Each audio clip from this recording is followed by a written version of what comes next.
There's a quote from one of my English teachers at Lower Merion named Mr. Fisk. He had a great quote that said, "Rest at the end, not in the middle." And that's something I always live by. You know, I'm not going to rest. I'm going to keep on pushing now. There are a lot of answers that I don't have, even questions that I don't have. But I'm just going to keep going. I'm just going to keep going, and I'll figure these things out as we go, right? And you just continue to build that way. So I try to live by that all the time. I had a purpose. I wanted to be one of the best basketball players to ever play. And anything else that was outside of that lane, I didn't have time for. At what age did that goal become crystal clear? I made that deal with myself at 13 years old. At 13 years old? 13 years old. That's the you deal were I made. crystal clear about it? Crystal clear. And where did inspiration come from? The love of the game. The love of the game, the challenge. Like I would watch Magic play, I'd watch Michael play, and I would see them do these unbelievable things, and I'd say, you know, can I get to that level? I don't know, but let's find out. Let's find out. You know, I had a summer where I played basketball when I was like 10 or 11 years old, and here I come playing, and I don't score 1 point the entire summer. I remember crying about it and being upset about it, and my father just gave me a hug and said, listen, whether you score 0 or score 60, I'm gonna love you no matter what. Wow. Now that is the most important thing that you can say to a child. Because from there I was like, okay, that gives me all the confidence in the world to fail. But to hell with that, I'm scoring 60. From there I just went to work. And I stayed with it, and I kept practicing. I think that's when the idea of understanding a long-term view became important. Because I wasn't going to catch these kids in a week. I wasn't going to catch them in a year, right? So that's when I sat down and said, okay, this is going to take some thought, right? What do I want to work on first? All right, shooting. All right, let's knock this out. Let's focus on this. Half a year, 6 months, do nothing but shoot. When I came back the next summer, I was a little bit better. I scored. Yeah, you know, it wasn't much, right, but I scored. 12, 13. And then 14 came around, back half of 13, 14 years old, and then I was just killing everyone. What I had to do was work on the basics and the fundamentals. Well, they relied on their athleticism. And Quite wishing it'll make you defend tonight for most which they went it's to it number.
their natural ability.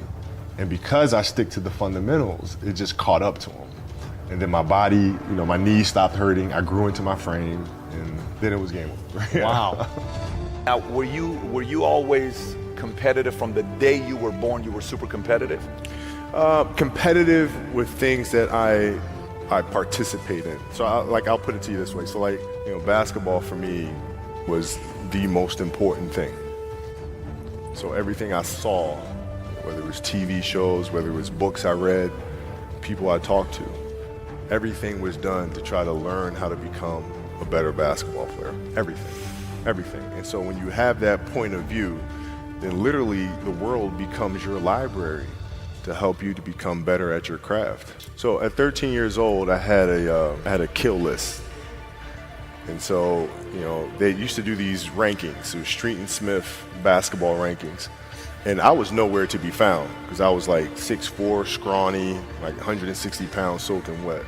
So I was like 57 on the list. And so I would look at 56, 55, all the way up to number 1, who these players are. I got to hunt them down, right? And so that became my mission in high school, is to check off every other person, all those 56 other names, hunt them down and knock them down. So I would size you up and see what your strengths and weaknesses are. How do you approach the game? Are you silly about it? Are you goofy about it? Are you good at it just because you're bigger and stronger than everybody else? Right? Or is there actually thought and skill that you put into it? Right? And when I'd play to my weaknesses. I always work on the things during those games that I was weak at. Left hand, pull up jump shot, post game. Right? So I have a strategy. Yeah. What was really your work ethic like, and for how long did you stay disciplined? I mean, every day. I mean, since 20 years. It was an everyday process, and trying to figure out strengths and weaknesses. For example, jumping ability. Man, my vertical was a 40, it wasn't a 46 or a 45. My hands are big, but they're not massive. Right? So you got to figure out ways to strengthen them so your hands are strong enough to be able to palm a ball and do the things that you need to do. Quickness, I was quick, but not insanely quick.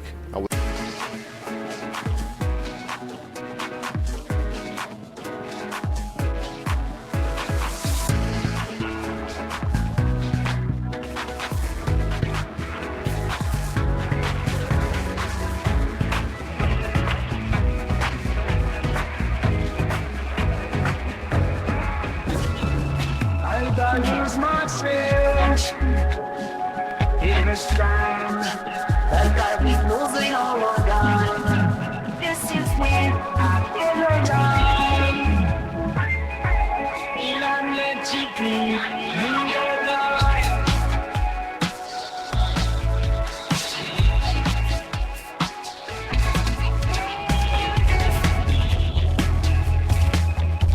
The victim star. Dance with me, smile. That's light up the sky. Be this and trust. Begins tonight. Let's land on your sky. The leaves been too long. You're walking on into your life.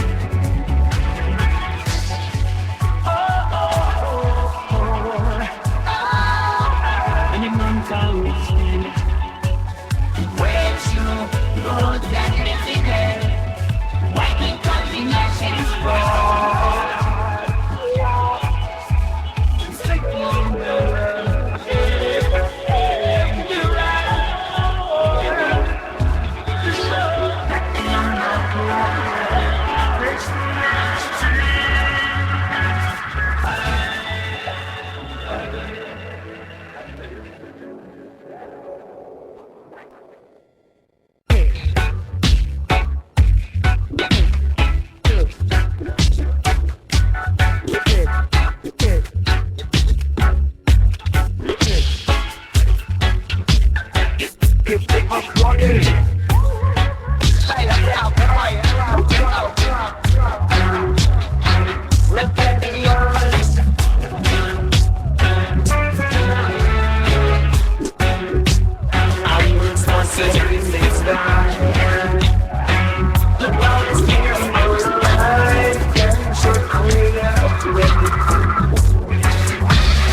my soul ringing to the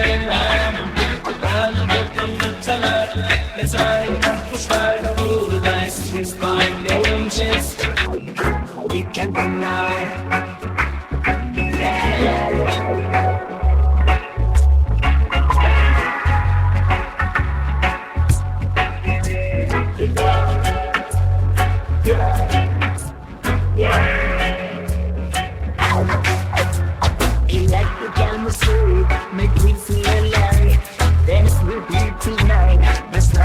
let's go.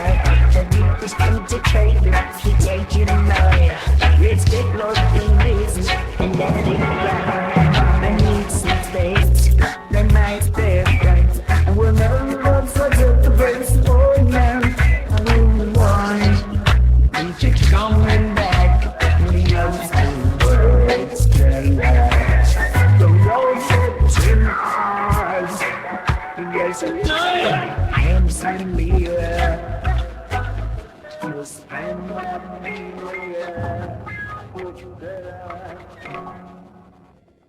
It's fast, but not ridiculously fast, right? So I had to rely on skill a lot more.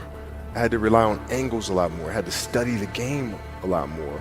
And but I enjoyed it though. So like from the time I can remember when I started watching the game, I studied the game, and it just never changed. What does losing feel like to you? It's exciting because it means you have different ways to get better. There's certain things that you can figure out that you can take advantage of, right? Certain weaknesses that were exposed that you need to shore up. But the hardest thing is to face that stuff. You got to look at the reality of the situation. You know, like for me, it's not, you kind of got to get over yourself, right? And then after that, it's okay, well, why did those air balls happen? Got it. I didn't have the legs.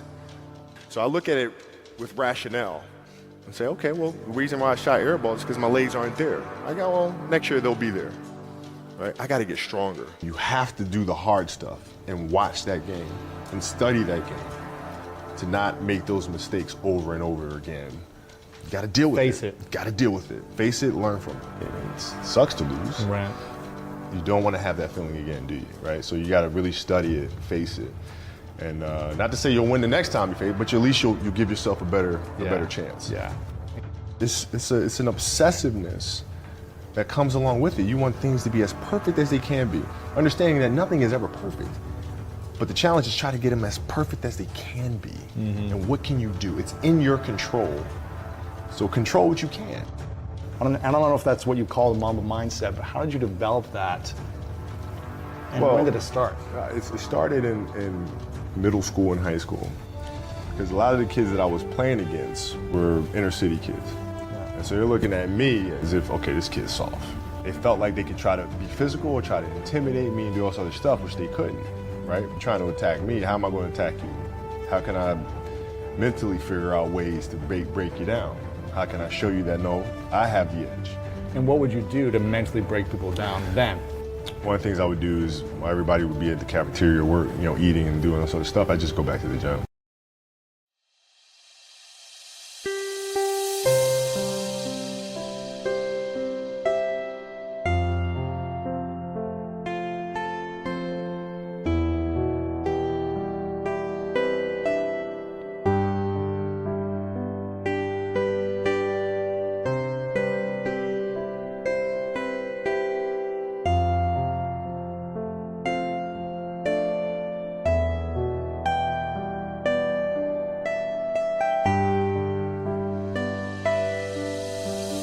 Đời luôn luôn thế,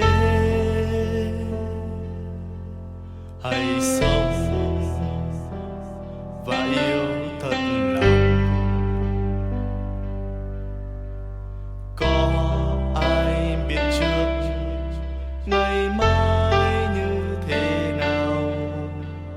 Hãy cứ trân trọng xung quanh ta. Cười lên, ngày mai đã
So that was my way of showing them, you're not going to outwork me. Wow.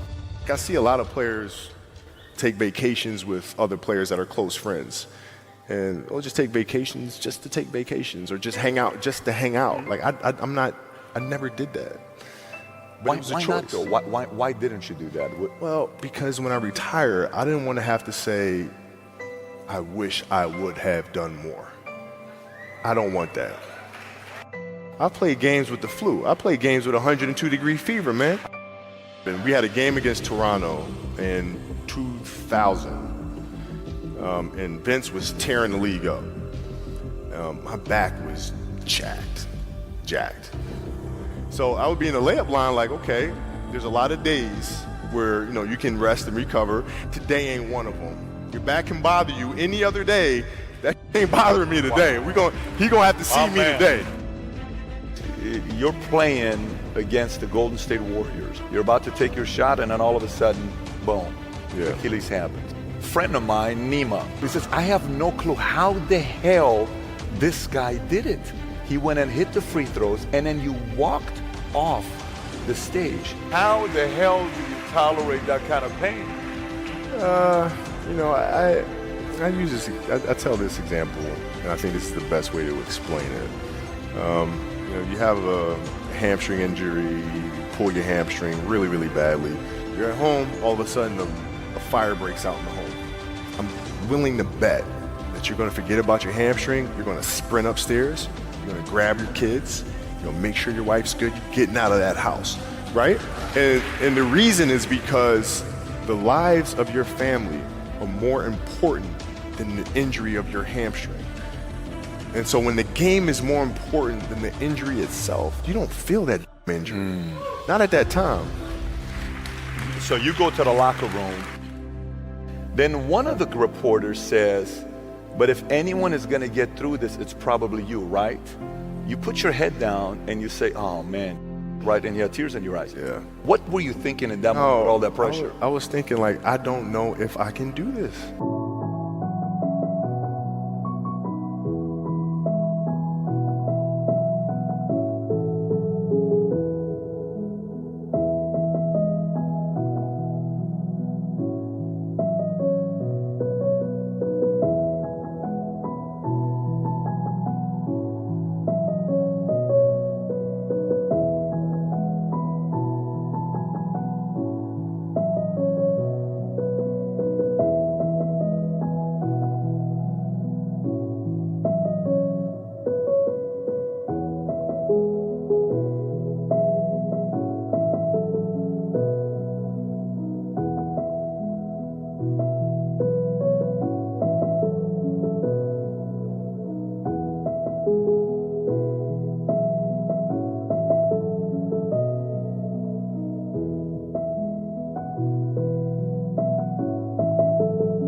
I don't know. There's so many factors. There's the surgery that has to take place. The surgery has to go well. And then thinking about what that process of recovery is going to look like. It's a long one. Do I want to do that? I don't know if I want to do it. I don't know. You don't know if you want to do it, or you don't know if you are going to be able to come back from it. Both. Oh, like, both I don't know if I can do it. I don't know if I want to do it. Got it. When I went in the trainer's room, my kids are in there. And, you know, they're looking at you and stuff, and I'm looking at them, and I'm like, you know, it's all right. Dad's going to be all right. As a parent, you got to set the example. You got to set the example. This is another obstacle. This obstacle cannot define me. It's not going to cripple me. It's not going to be responsible for me stepping away for the game that I love. I'm going to step away on my own terms. And that's when the decision was made that, you know what, I'm doing it. Yeah, you got to lead by example. As parents, you got to lead by example. If you want your kids to do whatever it is they want to accomplish in life, you have to show them. If you do the work, you work hard enough, dreams come true. You know that, we all know that. But hopefully what you get from tonight is the understanding that those times when you get up early and you work hard, those times when you stay up late and you work hard, those times when you don't feel like working, you're too tired, you don't want to push yourself, but you do it anyway. That is actually the dream. That's the dream. It's not the destination, it's the journey. And if you guys can understand that, then what you'll see happen is that you won't accomplish your dreams. Your dreams won't come true. Something greater will. I think the definition of greatness is to inspire the people next to you. I think that's what greatness is or should be. It's not something that lives and dies with one person. It's how can you inspire a person to then in turn inspire another person that then inspires another person. And that's how you create something that I think lasts forever. Yeah. And I think that's our challenge as people, is to figure out how our story can impact others and motivate them in a way to create their own greatness. What can I say? Mamba out.